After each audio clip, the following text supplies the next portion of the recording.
गया। पाकिस्तान को हर हाल में अपना कर्ज हटाना पड़ेगा वरना पाकिस्तान दिवालिया हो जाएगा। इसके लिए पाकिस्तान के संसद ने एक ऐसा विधेयक पास कर दिया कि पाकिस्तान अपने किसी भी एसेट्स को, जैसे हाईवे हो गया, एयरपोर्ट हो गया या फिर बंदरगाह हो गया, इसे विदेशी को बेच सकते हैं और इसके खिलाफ कोई भी व्यक्ति सुप्रीम कोर्ट में नहीं जाएगा। सोचिए कि ये लोग पहले ही सुप्रीम कोर्ट को साइड कर दिए। अब इन्होंने ग्वादर पोर्ट तो बेच रखा है, ग्वादर पोर्ट बचा नहीं, इनका एयरपोर्ट कोई लेने वाला है नहीं यहाँ पर, तो हो सकता है कि ये हाईवे वगैरह को बेचे कि भैया तुम यहाँ से टोल वसूल के ले जाओ यहाँ पर। हद तो तब हो गया वहां की महिलाएं इसका विरोध करने लगी क्योंकि चाइनीज जो थे पाकिस्तानी लड़कियों को लेके जाने लगे चाइना में। किसी भी देश के लिए इससे शर्म की बात क्या हो सकती है। ये पाकिस्तानी न्यूज है, देखिए यहाँ पाकिस्तान का झंडा भी है, ये पाकिस्तानी लड़की को गर्ल को लेके जा रहा था चाइना में, यहाँ पे विरोध हो गया यहाँ पे। तो अब पाकिस्तानी लड़कियां अब जाएंगी कर्जा उतारने के लिए। यार कोई भी देखो, हम लोग को भी इतना शर्म लगता है देश सुनते कि पाकिस्तान वालों का क्या क्या हाल हो गया वहां पे, ये हाल है। और पाकिस्तान के लोग भी देख रहे होंगे तो ये आप ही के यहाँ का न्यूज है, ये हमारे यहाँ का न्यूज नहीं है। चाइनीज भड़क गया कि हम ले के जाएंगे उसको यहाँ पर, तो ये हाल हो गया पाकिस्तान का। और उसके पास बेचने के लिए कुछ है नहीं। सीपीईसी सड़क में ऑलरेडी उसने कर्जा ले रखा है इतना बड़ा सड़क बनाने में और चारों ओर फैक्ट्री लगाने में, फैक्ट्री तो लगी नहीं। दूसरा ग्वादर पोर्ट इसने 40 साल के लिए लीज पर दे रखा है, तो इसके पास अब बेचने के लिए कुछ है नहीं।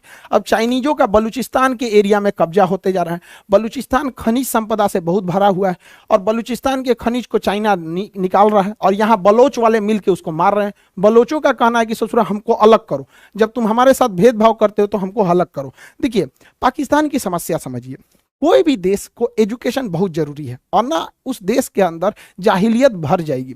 पाकिस्तान में जो पंजाबी लोग हैं उन्हें ज्यादा वैल्यू दिया जाता है। कहा जाता है कि गोरे गोरे लोग होते हैं, बहुत अमीर होते हैं, पढ़े लिखे होते हैं, तो पाकिस्तान में सबसे ज्यादा वैल्यू पंजाबियों को दिया जाता है, उसके बाद वैल्यू सिंधियों को दिया जाता है। पाकिस्तान में यही दो लोग इज्जत से जी सकते हैं और सबसे कम वैल्यू दिया जाता है बलोचों को। तो बलोच को इज्जत नाम की कोई चीज नहीं मिलती है।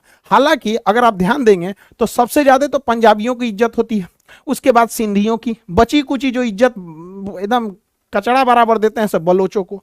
इससे भी गए गुजरा इज्जत देते हैं सब बंगाल को, पूर्वी पाकिस्तान को। ये बांग्लादेश जिसे देख रहे हैं ये तो पूर्वी पाकिस्तान था। ये पाकिस्तानी इन्हें कहते थे कि ये बंगाली काले होते हैं, इन्हें किसी काम लायक नहीं रखते थे। तो यही हुआ कि बंगाल में मुक्ति वाहिनी खड़ी हो गई और 1971 में भारत के सहयोग से यह मुक्ति वाहिनी ने आजाद करा दिया और 1971 में बांग्लादेश टूट गया। यह इतिहास दोबारा दोहराया जाएगा 50 सालों के बाद, 60 सालों के बाद। 2030 तक यहां से बलोच भी अलग हो जाएगा। बलोच का कहना है कि ससुरा तुम हमको निम्न कैटेगरी का समझते हो तो हम क्यों तुम्हारे साथ रहेंगे यहाँ पर। तो बलोच अभी यहां से 2030 तक क्या हो रहा है, ये अलग होने की लगभग 99.99 संभावना है कि बलोच अलग हो जाएगा। तो बलोच को समझिए, बलूचिस्तान जो है ये पाकिस्तान मोहम्मद अली जिन्ना ने जबरदस्ती कब्जा कर लिया 1 अप्रैल 1948 को, जबरदस्ती यहाँ बलूचिस्तान पे कब्जा कर लिया। तभी से बलूचिस्तान में यहाँ इसका विरोध हो रहा है। बलूचिस्तान का जो एरिया है, टोटल पाकिस्तान का 40% एरिया है ये बलूचिस्तान, लेकिन यहाँ आबादी इतनी कम है, महज 7% आबादी रहती है, 7%, क्योंकि यहाँ पूरी तरह से पहाड़ और पठार है। लेकिन यहाँ खनिज संपदा बहुत ज्यादा है। पाकिस्तान के टोटल गैस और पेट्रोलियम का 45% इसी बलूचिस्तान से निकलता है। उसका टोटल खनिज जो मिनरल है, कॉपर है, ये सब बलूचिस्तान से निकलता है। इसकी सीमा अफगानिस्तान से और ईरान से लगती है, इसलिए इसका स्ट्रेटेजिक महत्व भी है। पाकिस्तान का दूसरा सबसे बड़ा बंदरगाह ग्वादर बंदरगाह भी यहीं से है। सीपीईसी सड़क भी इधर ही जा रहा है।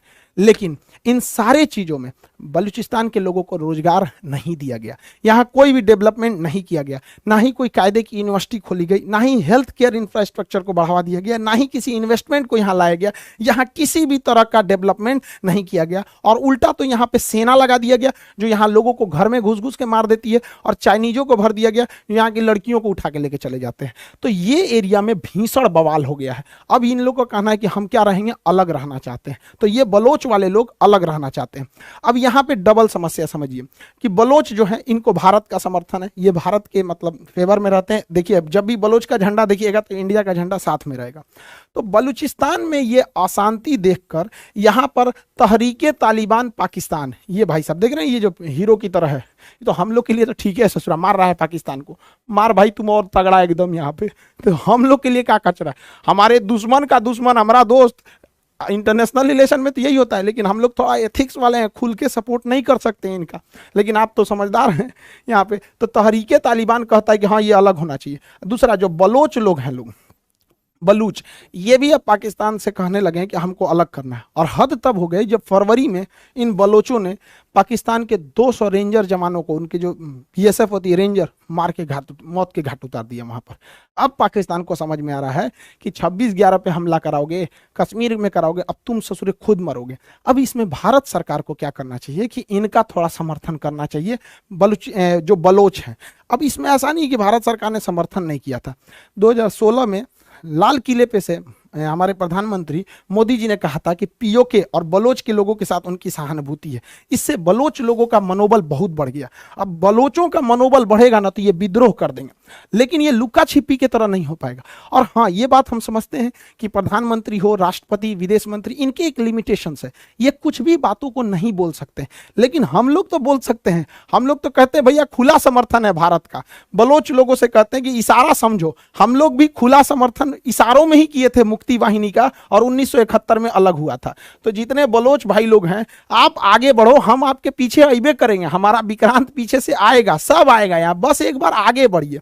सरकार का काम क्या है कि वो खुल के तो कुछ नहीं बोल सकती ना, फंस जाएगी। तो सरकार का काम थोड़ा पर्दे के पीछे होता है। तो हम लोग का काम है बलोच लोगों का मोरल बढ़ाना, तो मोरल हाई हम लोग कर देते हैं। बाकी मटेरियल पहुंचाना सरकार का काम है, हमारी रॉ है, मटेरियल पहुंचा दें। हम लोग के लिए एक फायदा ये है कि हम लोग बोल सकते हैं, कोई दिक्कत नहीं है, लेकिन सरकार चाहती है लेकिन बोल नहीं सकती। आप सब पढ़े लिखे हैं, समझदार हैं, क्योंकि इंटरनेशनल रिलेशन में एक दबाव बन जाता है कि आप क्यों किसी देश को तोड़ रहे हैं यहाँ पे। तो भारत के लिए ये एक बहुत अच्छा जब दबाव है कि अगर तुम कश्मीर को अशांत करोगे तो ससुरे हम तो तुम्हारा तूरिये देंगे, और हमें तोड़ने में जाता क्या, पहले से एक्सपीरियंस है हम लोग के पास 1971 का। इसी